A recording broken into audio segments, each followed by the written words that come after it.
I just had an epic question on Instagram, and the guy who asked me this question was referring to a video I posted about really focused, intense effort and then really slothy, spacious rest. And he said, basically, I've got so many things happening in my life right now.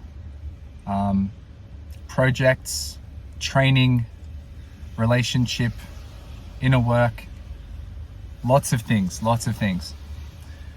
And so my body feels like it's beginning to ask for rest. It's not complying anymore with my goals in the way that it was. My fascia feels restricted, but it still feels like there's purpose. There's things to be done. There's things to move forward with. And so how does rest fit into this?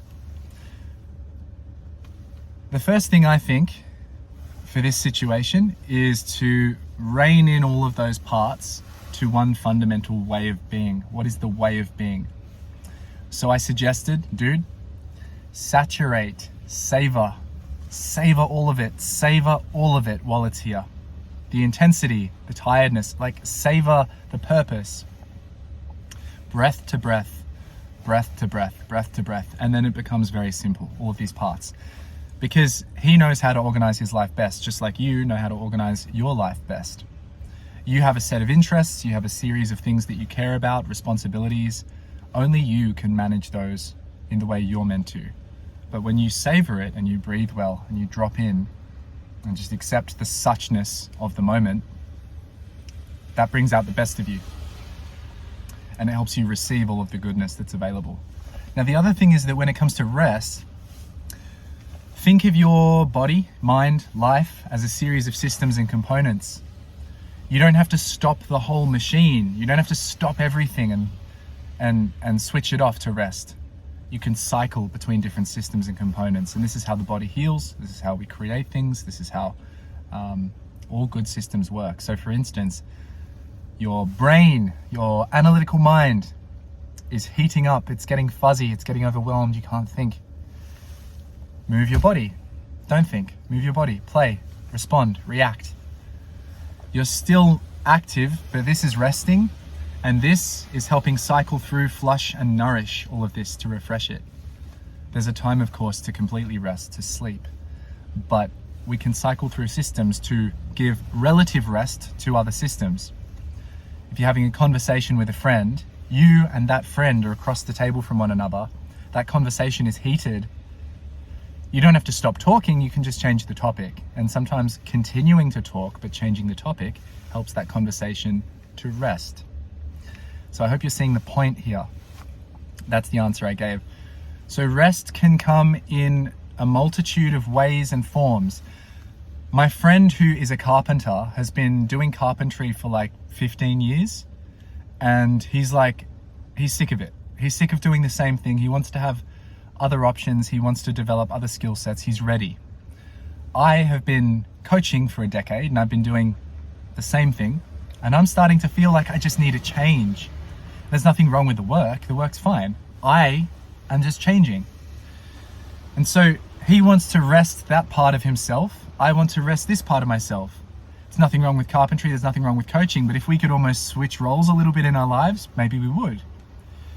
It's the same as if you're eating a dish that has a lot of chicken in it.